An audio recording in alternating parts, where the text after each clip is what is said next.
Boa tarde a todos. Sejam bem-vindos. É um prazer estar aqui com vocês nessa tarde. A ideia de hoje é falar sobre psicanálise e para isso eu vou contar com presenças muito especiais dos integrantes do GEPA, do qual também faço parte.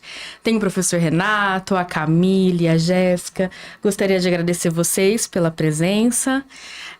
E hoje nós pensamos em uma temática que é comum a todos, né? As ansiedades geradas, muitas vezes, pela confusão que se faz sobre a função do homem, a função da mulher em sociedade, em relacionamentos. Eu gostaria de iniciar, né, a reflexão de hoje por esse ponto, que a gente vai construindo ao longo do nosso encontro. Então, muito obrigada a presença de todos. Eu agradeço muito. Vamos começar? Vamos lá, pode ser? Jéssica, assim, né, quando você trouxe esse tema, eu pensei que seria interessante a gente começar analisando o que a gente tem chamado ultimamente de ansiedade.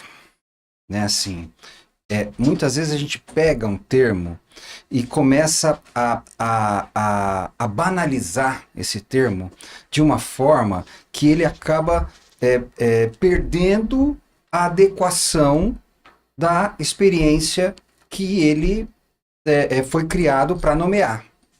Então seria interessante a gente pensar o que a gente está chamando de ansiedade e o que seria adequado a gente chamar de ansiedade. Né? Que experiência que a gente poderia adequadamente nomear de ansiedade? Né? Então pensei logo de início, ansiedade não é uma coisa ruim. Ansiedade não é algo nocivo, não é algo que atrapalha. O que atrapalha é quando o sujeito não é capaz de tolerar a sua ansiedade. É quando ele não tem mecanismos para conter-se quando está ansioso. Então, uma crise de ansiedade é muito mais a dificuldade de lidar com de lidar com a ansiedade do que uma exacerbação, né, ou uma elevação no nível da ansiedade. Não sei se para vocês faz sentido isso, né? Mas eu acho que o pontapé inicial talvez fosse interessante a gente partir daí. E você traz a questão da crise de ansiedade. Muitas vezes eu percebo que acontece algumas distorções. Ou uma generalização. Tudo se torna crise. Às vezes você vai perguntar para o paciente, né? Então, o que seria a sua crise de ansiedade? Como que ela aconteceu?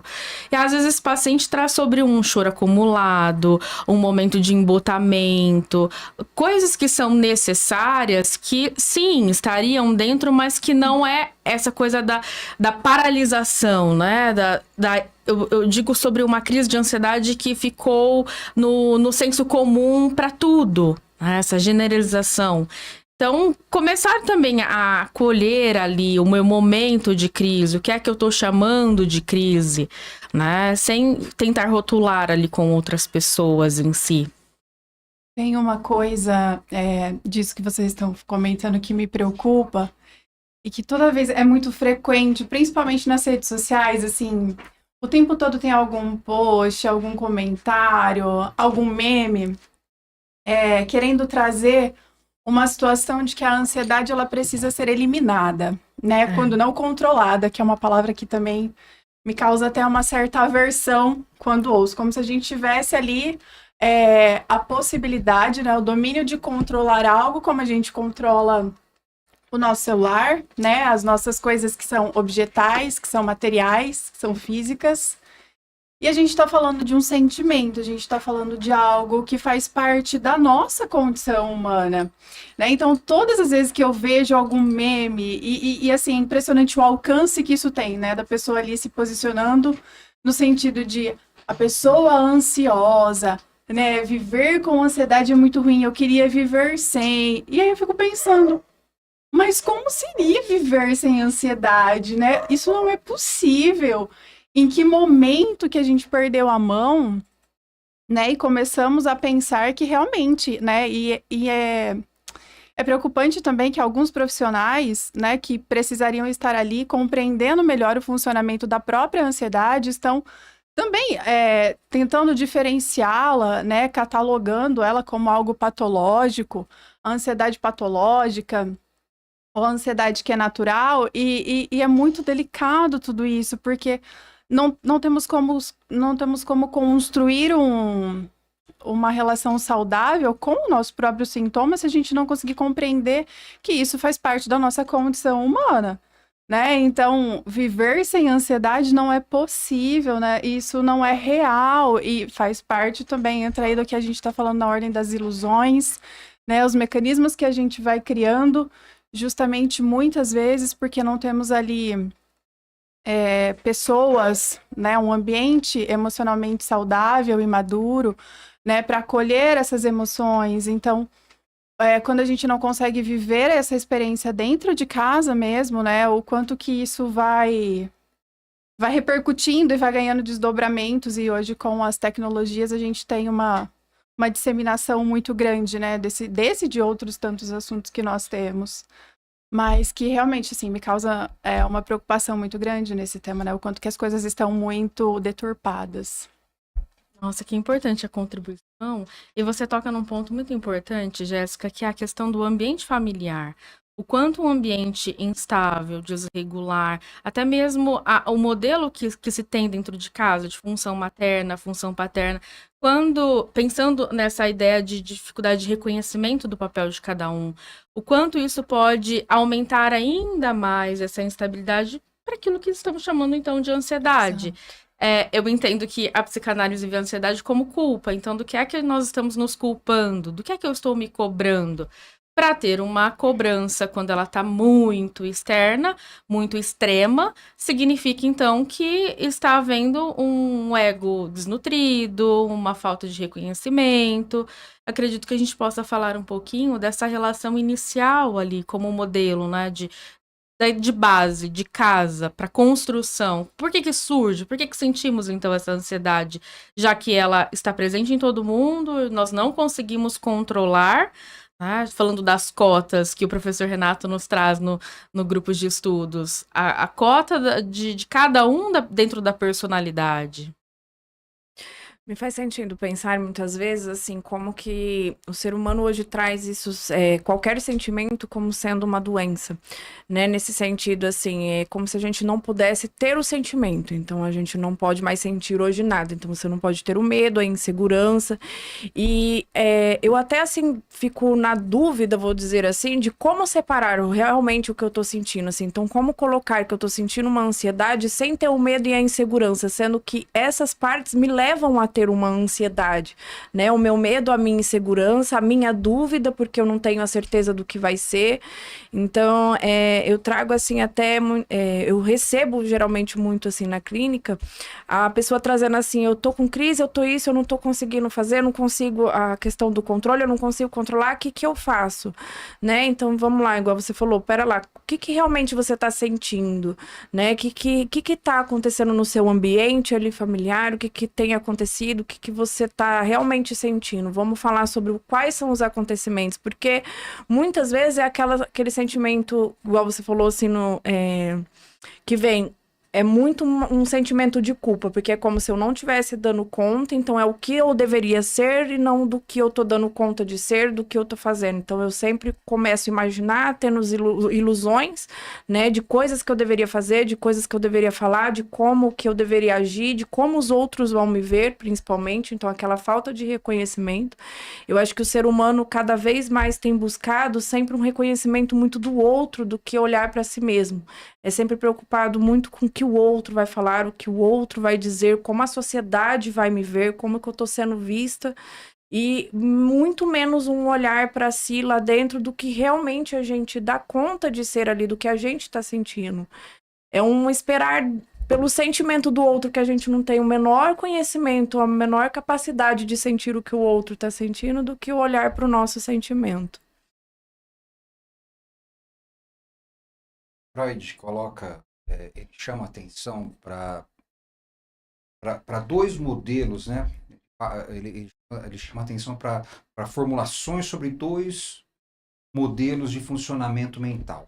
Então ele vai propor lá processo primário e processo secundário. O processo primário funcionando pelo princípio do prazer, onde o sujeito busca o prazer o tempo todo, onde não há possibilidade de tolerar frustrações, desconfortos, não é? E o outro funcionamento que é o princípio da realidade, né? Num processo secundário, onde ele vai abrindo mão dessa satisfação imediata e vai aprendendo a tolerar os desconfortos, as frustrações.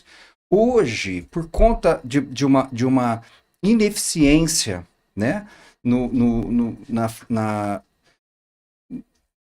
cumprimento da função materna e da função paterna, as pessoas estão cada vez menos capazes de tolerar frustrações, capazes de funcionar pelo princípio da realidade, considerando alguma coisa além da sua satisfação imediata, né? E o que acontece é todo esse desdobramento, tudo exacerbado.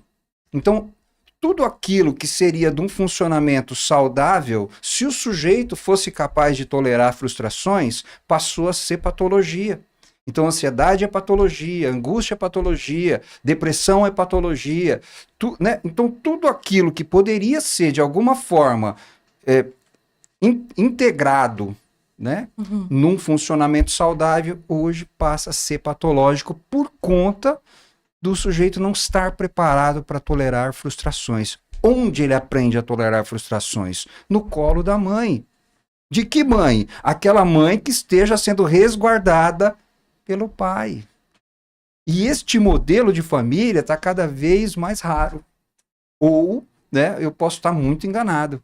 Né? Porque é muito difícil a gente avaliar com muita precisão isso, mas me parece, né, dentro daquilo que a gente recebe na nossa clínica contemporânea, este modelo de uma criança que pôde contar com o colo, né, da mãe, um colo afetuoso da mãe, resguardada pela proteção do pai, tem sido cada vez mais raro.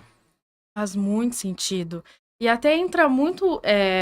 acredito que seja importante a gente pensar, porque se diz que a ansiedade é o mal do século. Mas, na verdade, olhando para isso que a gente está construindo, me veio também aqui, uma vez que o professor nos trouxe, várias vezes, falando sobre o reconhecimento da importância do outro, reconhecer que o outro é necessário. E aí eu vejo, assim como a Jéssica e a Camille trouxe, essa coisa das redes sociais e das vendas, né? Utilizando muitas vezes o ganhar, né? Ali, o capitalismo sobre esses nomes, essas nomenclaturas, esse descarte da função. Então, eu vejo divulgando a função paterna é desnecessária, a função materna. Esses dias eu vi até uma reportagem que estão tentando construir úteros artificiais para se gerar um bebê, né? Então, assim, a que ponto estamos chegando para dizer assim, olha, a função materna é desnecessária, ou ela pode ter também uma instabilidade, a coisa da rotatividade. Porque quando a gente fala também das funções, a gente está falando de uma estabilidade, de uma frequência. Não são pessoas perfeitas, tem a imperfeição, mas tem a tentativa diária de estar ali. Não é aquela coisa do terceirizar. E quanto mais terceirizado, mais ansiedade, mais desconfortos. Jéssica, olha só fazer um adendo nisso que você está falando, assim, ó. A função materna, ela passa a ser desnecessária se aquela cria que está sendo desenvolvida estiver sendo desenvolvida para o abate. Então, se você tem, né, vamos pegar uma granja, né, de aves. Se você tem uma granja de aves para abate, você não precisa que a galinha choque os ovos. Você pode colocar na chocadeira, vai nascer, vai crescer e vai para o abate. Então, se você estiver sendo criado para o abate, você não precisa de função materna nem função paterna. Perfeito. E aí a gente pode pensar nas substituições, né, nos desvios que vão surgir a partir daí. Porque nessa tentativa, né, nessa falsa tentativa, não sei, nessa premissa que surge, é como se o remédio ali, o ansiolítico, né, o remedinho para dormir fosse a nova canção de ninar, né, os tablets, os aparelhos eletrônicos, né, estão sempre ali. Exatamente, é a chupeta, né, a chupeta do século XXI, é o que a gente mais tem de atual. E aí, dentro disso tudo, é como se fossem se criando várias sucessões ali para substituir as funções. E quando a gente se dá conta, tudo que a gente está vivendo é tão mecânico que quando a gente começa a pensar um pouquinho mais profundamente, o que a gente entende por acolhimento, né, foi totalmente perdido, foi totalmente por água abaixo, foi totalmente substituído. Por quê? Porque tem outras finalidades ali que é a obtenção do prazer imediato, né? É isso que o professor trouxe do modelo inicial da psicanálise, né, do Freud trazendo para nós o que é o processo primário, nessa busca incessante pelo prazer imediato ali, aquilo que não pode ser tolerado, aquilo que não pode ser contido, acolhido, né, suficientemente de uma maneira saudável dentro, né, das relações familiares, e o quanto que a extensão disso vai se propagando de outras formas e tudo vai criando uma grande estrutura, né, mas é uma estrutura tão ilusória que quando a gente está pensando em crise de ansiedade, é como se essa estrutura ilusória fosse mesmo, tivesse ruindo ali, né, acho que é a realidade se apresentando de uma forma natural, né, muitas vezes. É agradável? Nem um pouco. Mas toda vez que a gente está lidando com as nossas questões da ansiedade, quando a gente está acolhendo uma pessoa que está ali sentindo, né, trazendo os teus sintomas e as manifestações desses sintomas, não existe uma resposta mágica, uma palavra mágica, uma atitude, um remédio que você tome e passe, né? Dentro de um vínculo, existe a construção, né, de elementos para lidar com tudo isso. Então, realmente, acaba, né, quando vocês mencionaram tudo isso, me acaba vindo essa grande estrutura que a gente, essa cortina de fumaça que cobre toda a realidade mesmo. Não sei se faz sentido. Claro. Tem uma... Quer falar, Camille? Deixa eu só dizer uma coisa que me veio agora, que assim, o tema da ansiedade e dizer que a ansiedade é um mal contemporâneo, né? É muito interessante porque nós temos uma configuração contemporânea de pressa. Tudo precisa ser muito rápido. Tudo precisa acontecer muito rápido, né? Há 20, 30 anos atrás, não se falava de fast food, né? Não tinha, essa palavra era inadmissível, né? Uma comida boa levava tempo para ser feita. Ninguém tinha tanta pressa antigamente. Tudo levava um tempo e existia a capacidade, a partir dessa disposição a tolerar os desconfortos, existia uma capacidade de respeitar o tempo das coisas. E hoje isso foi sendo perdido, foi sendo desfeito, foi sendo dissolvido. Então, quando a gente procura ali a raiz semântica da palavra ansiedade, ela tem a ver com o tempo, com a sensação de que o tempo está passando, a sensação de que não vai dar tempo. Então o sujeito ansioso é aquele que parece que está olhando no relógio o tempo inteiro, ele está o tempo todo se sentindo insuficiente, né? Por conta desta configuração total, né? Configuração que a mãe que estava com ele no colo, ou que muitas vezes nem tinha ele no colo, né? Não estava ali porque estava correndo atrás de sabe lá o quê, né? Do pai que muitas vezes ele nem conheceu, nem sabe quem é direito, né? E vai conhecer anos depois e olha um para a cara do outro e são dois estranhos, né? Quem é essa pessoa? Né? Essa pessoa se desenvolveu, está com 2, 3, 4, 10, 11, 20 anos e eu não conheço essa pessoa porque eu não convivi com ela, eu estava correndo atrás de sabe lá o quê. É engraçado como o ser humano tem se tornado cada vez mais contraditório, né? No sentido assim, o professor falou, a gente vive num mundo com uma pressa, e ao mesmo tempo que tem essa pressa de que tudo ocorra no imediatismo, vem em contrapartida aquela busca pelo retardar o envelhecimento, né? Então, assim, a gente tem a parte do querer uma pressa para conquistar tudo e ser daquela forma, mas quer retardar que chegue uma parte do envelhecer, de que a gente tenha uma maturidade. Então, é uma coisa contraditória que a gente fica naquela luta da gente com a gente mesmo, assim. Dá a impressão de ser com o outro, né? A gente tem essa ilusão de ser uma comparação ali, de olhar do outro, mas no fundo a gente tá com aquela luta da gente com a gente mesmo. E acho que é isso que gera mais essa ansiedade, pela dúvida de eu não olhar para mim, de eu estar olhando o passo do outro ao invés de estar olhando ali o chão que eu tô pisando. Então, mas você vê como é que é, Camila, assim, o sujeito olha, o sujeito acaba, o sujeito acorda de manhã, ele olha no espelho e ele começa a ver as rugas, começa a ver cabelos brancos, ele fala, meu, o tempo passou, né? Não vai dar tempo, eu vou Como ter que fazer assim? alguma coisa, né? Eu tenho que aplicar um botox, eu tenho que fazer, né, uma plástica, eu tenho que...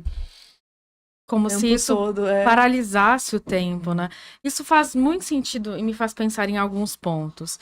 Se nós voltamos ali na infância, nesse início, mãe, bebê, o pai em conjunto, hoje, principalmente, é tanta informação sobre o que é ser pai ou mãe, ou qualquer outro lugar da vida, né? São tantas informações, é tanta gente postando. Às vezes a pessoa nem acorda e se olha no espelho, ela vai olhar no Instagram e ela vê aquelas fotos editadas com filtro e fala: Nossa, olha, fulano já acordou assim, ou já fez tantas coisas, nessa cobrança do que o outro já fez, tentando medir aquilo que eu estou disponível. A Marilda muitas vezes traz pra gente pensar e faz muito sentido sobre querer fazer algo, mas a disponibilidade. Estou disponível para. E isso se encaixa muito na criação dos filhos, né? Porque às vezes você pode parar para perguntar, principalmente se está dentro dessa demanda do eu tenho que fazer, qual é a cor do filho do seu bolho, qual que é o cabelo, qual que é o desenho preferido. Quem já teve na dinâmica do atendimento infantil ou conversando um pouquinho sobre isso com qualquer pai ou mãe, às vezes vai perceber essa ausência maior, né? Eu não sei do que o meu filho gosta, eu não sei a cor preferida. Ou seja, às vezes eu posso nem ter convivido fisicamente, está todo mundo dentro da mesma casa, mas ninguém se vendo, ninguém se ouvindo, porque tá tudo dentro muito dessa coisa do eu que o professor Renato trouxe. E me fez chamar a atenção um pouquinho essa coisa do tempo, que eu vi algumas pessoas falando a respeito e achei interessante a reflexão. Como na pandemia todo mundo ficou dentro de casa, a grande maioria pelo menos, né? Dentro de casa fechado, trouxeram algumas coisas como se o tempo hoje passasse mais rápido do que antes. A questão é que ali você talvez poderia esperar um pouco mais o tempo de cada coisa, como preparar um bolo em vez de passar ali e comprar um bolo pronto. Enfim, esses detalhes que fazem muita diferença sobre a espera. O tanto que se coloca de expectativa numa criança que tem que ser bilíngue, que tem que falar não sei quantas, né, tem que fazer e faz Judô, robótica. piano, violão, Uma agenda cheia, né? kumon. Mais que um adulto. Uma criança hoje em dia tem tantas coisas pra ter que ticar ali. E como que essa criança não vai ser ansiosa lá na frente, se não pode nem ser criança? Quando só? você o atendimento infantil possibilita, né, esse olhar mais próximo das realidades. E toda vez que eu vejo a agenda de uma criança, às vezes mais cheia do que a minha agenda, porque é um compromisso atrás do outro, né? A criança ela não tem tempo de ser criança, né? E aí quando a gente abre ali a porta da clínica, né, a psicanálise clínica, e a gente oferta aquele espaço para a criança ser ela mesma, é com satisfação, é com brilho nos olhos, é com verdade que a criança fala, nossa, como é bom estar aqui. E a gente sabe que realmente é bom estar ali, porque ali ela não tem uma obrigação, ela não tem uma tarefa para cumprir, ela não tem que demonstrar um bom desempenho de nada, ela pode apenas ser ela. Né? E quando ela tem um sintoma mais ansioso, seja ali fisicamente, uma coceira, uma coisa ali mais física, né? Uma somatização mesmo da ansiedade, a gente pode acolher aquilo, a gente pode, né, perceber junto com ela, nossa, eu tô percebendo que você tá se coçando bastante hoje, né? Tá tudo bem, você tá mais ansiosa, como é que... E a gente vai conseguindo falar sobre aquilo, a gente vai conseguindo tocar, né, nesses pontos mais mais singulares mesmo, porque cada um tem uma forma de demonstrar ali aquilo que está sentindo. E quando você olha para a necessidade dos pais, da escola, é o oposto disso. A criança ela não pode sentir, ela não pode manifestar o que ela está sentindo, porque os próprios pais não dão conta das próprias ansiedades. Então, assim, se eu não consigo acolher a minha ansiedade, como é que eu vou acolher a de outra pessoa? Preciso medicar, preciso pagar para alguém fazer isso. Então, mas né? você vê assim, ó, uma criança, ela tem a agenda cheia. Ela faz violão, ela faz inglês, ela faz judô, ela faz uma série de atividades, né? Até musculação agora. Faz academia, faz um monte de coisas. Por que que ela faz tudo isso? Será que não é porque os pais não dão conta de estar junto com elas? Será que isso é realmente como uma tentativa de enriquecer a criança de alguma coisa ou é de desobrigar os pais de estarem com ela? Perfeito, professora. E aí o rapaz, já vou contar uma historinha para vocês. O rapaz foi preso e o pai chegou para visitar o filho preso. Ele chegou na cela, olhou e falou assim: puxa vida, hein, rapaz, mas você sempre foi a minha decepção mesmo, né? E aí ele ouviu em outra cela: pai, eu tô aqui. Ele estava falando com outra pessoa, ele não estava falando com o filho dele. Ele nem sabia quem era o filho dele. Faz muito sentido. Eu vejo hoje muito assim, as crianças, na verdade, elas não são filhos de funções paterna e materna, elas são filhos de uma expectativa de pessoas frustradas. Então, aquilo que eu me frustrei, que eu não pude fazer, que eu não pude realizar, então hoje eu tenho uma pessoa ali que vai fazer por mim, vai ser essa realização minha. Então, acho que é por isso até me faz sentido, assim, quando eu vejo, assim, muitas crianças com essa questão de agendas, além daqueles pais não darem conta de estar com aquelas crianças presentes mesmo nas funções ali, mas nesse sentido, colocando elas para que elas realizem os sonhos que elas tinham, né? Então, assim, eu nunca pude ter isso, meu pai nunca pôde pagar aula para mim, então, agora eu vou fazer. E nem pergunta se a criança quer, Então, né, de Camille, assim, fato. desculpa te interromper, mas quando é assim, ainda tá bom. O duro é quando não é nem isso, é assim, ó, vai lá pro judô Pra porque ficar. eu não suporto mais você. Vai lá pro Exatamente. inglês para você ficar uma horinha sem eu precisar ouvir sua voz. Exatamente. Ou eu vou procurar É um triste, internato, né? né? É. Existem até configurações. Me desculpa, sabe, Não, Camille, mas imagina. assim, concordo com você, mas você percebe, a coisa tá num ponto que É. Eu vejo assim, a configuração da família hoje, eu acho que se tornou até complicado. O que de fato é família? Acho que as pessoas estão tendo filhos apenas por ter, né? Porque assim, agora eu namorei, eu casei, então agora eu tenho que ter um filho, né? Ficou assim vazia, ou meu casamento às vezes tá com uma crise ali, eu vou ter porque aí junta mais o casal, então vai muito nessa questão.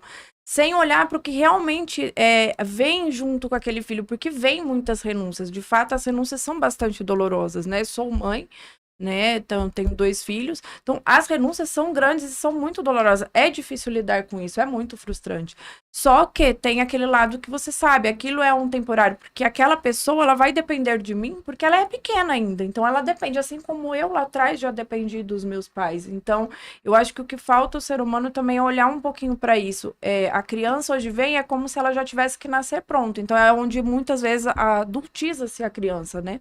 Então, assim, você não, igual a Jéssica falou, não pode ser criança. Lógico que não, ela já tem que ser um ser que me ajuda ali nas tarefas de Que casa. produz. Tem que ter um ganho, Que eu não né? vou ter que fazer a comida pra você. retorno. Daqui a pouco vão colocar pra trabalhar, eu não duvido. Assim, bom, já tinha, né? Aí colocaram hoje assim, um pouco assim, antes as crianças trabalhavam, aí hoje que melhorou assim, entre aspas, né? Nós Eu vou colocar. Nesse caso, a gente acaba voltando na questão de tolerar a frustração. Exatamente. Por quê? Quando eu vou entender que se existem conscientemente olhando possibilidade de 10 coisas, eu não estou disponível para 10 coisas. Eu vou estar disponível para uma coisa. E vou estar perdendo, entre aspas, as outras 9. E isso é a vida. Então não tem como eu viver a função materna e não abrir mão de outras coisas. Não tem como, para nós, quando a gente vai pro consultório, a gente precisa abrir mão da nossa família, a gente precisa abrir mão dos nossos problemas, para poder acolher a dor do outro. Da criança a mesma coisa. Por que às vezes a criança quer levar o analista para casa? Porque ele quer levar aquele ambiente para casa. O ambiente onde eu possa existir lá na infância, coisa do ser o principal, mas não significa que os pais não têm outros compromissos. A casa precisa ter um andamento e a criança precisa também, acho que também isso entra numa demanda, a coisa é da frustração. A criança, ela precisa se entediar. Porque o adulto vai entediar, né? A gente precisa tolerar o tédio, porque senão você fica sempre buscando. Como as redes sociais é apenas um dedinho que clica, né? E tudo já muda, informação, você é... Não existe essa palavra, a gente fica feito zumbi mesmo ali, né? Aprisionado, dependendo de como tá a estrutura. Tudo isso depende da estrutura emocional de cada um, porque você pode usar as redes sociais de forma nutritiva. Você pode se conectar a coisas que vão te construir, ou eu posso usar ela também para me ferir, para ser um instrumento para falar o quanto eu sou incapaz, enfim, me perder naquela ilusão.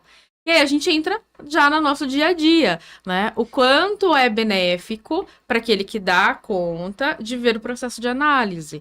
Então, eu posso ter dificuldades com função materna e paterna e posso levar ali para pensar com o outro. Como que eu vou conseguir transformar isso? Não vai ficar perfeito, mas como que dá para melhorar esse ambiente? É um caminho. A psicanálise tem sido um caminho para ajudar a lidar com os adoecimentos que são comuns. Olha só, deixa eu só fazer um adendo disso aí que você está Claro. falando, Jéssica. Assim, ó, outra contribuição fundamental do Freud são as fases do desenvolvimento libidinal. Então ele vai dizer assim, ó, tem uma parte da vida, a primeira parte do desenvolvimento libidinal, o bebê tem que aprender a se alimentar. Então é a fase oral. Então a boca é hiper excitável, porque não é só, né, a via de alimentação, mas também é a zona de satisfação sexual, segundo ele, né? Então, a mãe, junto com ele, vai criar um recurso de alimentação bem-sucedido. Então, ela precisa estar ali para isso. Numa segunda fase, a fase anal, onde ele vai aprender a evacuar de maneira adequada. Né? São várias fases. Cada fase dessa precisa da presença da mãe. E hoje, você ouve o absurdo que se chama, que se diz, tempo de qualidade. Então, se você tem tempo de qualidade, você não precisa ficar o tempo todo com seu filho. Não, minha amiguinha, você precisa estar com ele porque ele não vai esperar você estar com a sua disponibilidade do tempo de qualidade para ele manifestar as necessidades que ele vai ter de ter a mãe presente para estar com ele naquele desenvolvimento, naquele desafio, daquela fase. Ele não vai esperar você segurar a vontade de fazer cocô para você... A hora que você estiver disponível, levar ele no banheiro e cantar a musiquinha do cocô saindo. Não. Exatamente. E a tia da escolinha, a tia da creche ou a vovó não vai ter a paciência que a mãe vai ter. Se contar com a sorte. Mas é aí que é entregue para a vida. Não é? Talvez você tenha alguém que possa cuidar ali, mas na grande maioria... E é essa coisa do perdido, né? E aí fica essa busca constante. Aonde é que estão as figuras que me olham, que me reconhecem? Faz muito sentido. E assim, ó, é muito interessante, né? Eu gosto demais das formulações religiosas. Eu acho que até o segundo... Daqui a vai pouco? ser esse tema. Sim. Então vou adiantar uma coisa interessante, que é assim, né? A mãe ganha o bebê. E aí ela fica assim, eu preciso voltar a trabalhar. Porque se eu não voltar a trabalhar, depois eu não vou dar conta de me inserir novamente no mercado. Porque eu preciso mostrar que eu sou isso, aquilo. Ela faz isso com a ajuda das pessoas em volta. Nossa, mas põe na creche. Exato. Coloca pra babá cuidar. Não é isso? Socializar. Não é? Exato. Tem que socializar. Você tem que ter a sua vida. Você vai perder seus clientes, você tem que ter sua vida, né? Deixa a criança nos cuidados de terceiro, de um terceiro desconhecido. Você tem Quanto que mais voltar. cedo a criança for para a escola, mais coisas ela vai aprender o quanto antes ela começar, né? Isso, não desenvolve. é? Se Né? desenvolve bem. Tudo de pior que eu aprendi na minha vida foi na escola. Eu só aprendi porcaria na escola. Desculpe, professores de plantão, mas também sou professor. Só aprendi porcaria na escola. Tudo que eu aprendi na escola nunca mais eu usei. Só usei para a prova que eu ia fazer. Decorei, fiz a prova, tirei nota vermelha, não fiz o que devia ter sido feito e esqueci tudo aquele pouquinho que É eu tinha. verdade. Né? Mas tudo bem. Então, assim, ó, qual é, né? Seja feita a vossa vontade, assim como está no Pai Nosso. Qual é a vontade de Deus? Você tem um filho no colo. Que você volte para trabalhar ou que você cuide daquele pequeno que está no teu colo? Não, mas seja feita a minha vontade. Pouco importa. Isso se eu não arranquei essa criança do útero antes dela nascer, porque é a minha vontade. Exato. Então, essa é a sociedade contemporânea. E aí você fala sobre isso, as pessoas veem, os haters, né, na rede social, veem assim, como que você usa a psicanálise para a sua ideologia, meu amigo? Assassinato não é ideologia. Arrancar um bebê do útero não é ideologia, é assassinato. Me desculpe. Agora, uma mãe pode até arrancar um filho do útero. A mãe pode até arrancar um filho do ventre, mas ela não pode tirar um filho da mente. Não tem como. Me desculpa a exaltação aí, mas... Não, por Não, favor. a modelo de Maria de Nazaré, né, que abdicou da sua vida ali, das suas próprias construções ali, daquilo que ela tinha para viver aquilo que a ela foi confiado, né, que é justamente a maternagem, né, não só carregar ali Jesus no ventre, mas maternar também, né, cuidar e não terceirizar. Eu olharia assim, eu fiquei refletindo assim na hora que você falou abdicar. Será que a gente abdica ou será que a gente vive uma nova vida dentro daquilo que veio? Então, assim, porque a partir do Verdade. momento que eu tô continuando, a minha vida tá seguindo, eu tive algo que surgiu novo ali, eu tô olhando para aquela realidade, então é dentro daquela realidade que eu tô vivendo. Olhar para o passado já não faz mais sentido, porque eu já não tô mais ali. Então, se eu tive um filho, eu não abdiquei, eu só tô continuando a minha vida num novo caminho. E é interessante que é assim, né, Jéssica? Você não é mãe ainda, né? Não. Mas assim, nós temos aqui na mesa duas mães que são profissionais muito bem-sucedidas na psicanálise e que não precisaram abdicar de nada. Ou Perfeito. toleramos aquilo que abdicamos de outras coisas, É, porque, né? é. De alguma... Mas se Nem você- tudo vamos ter, mas se vocês a vida tivessem tido, continuou. se vocês sim. tivessem tido algum prejuízo, vocês não estariam aqui. É, exatamente. Pensando, Pelo falando. contrário, eu acho que eu só tive uma maturidade, eu acho que foi diferente, né? Eu falo assim, a partir do momento em que eu me tornei mãe, eu comecei a realmente, eu acho que ali a ter realmente uma maturidade. Eu acho que antes eu vivia muito mais ilusão. Eu vou dizer assim, antes eu tava naquela busca era festa, saía, eu vivia numa questão que eu não me olhava. A partir do momento que eu tive uma outra pessoa que eu tive que cuidar daquela pessoa, foi onde ali começou realmente o cuidado comigo para eu cuidar daquela pessoa. As renúncias, né? Então, é as renúncias.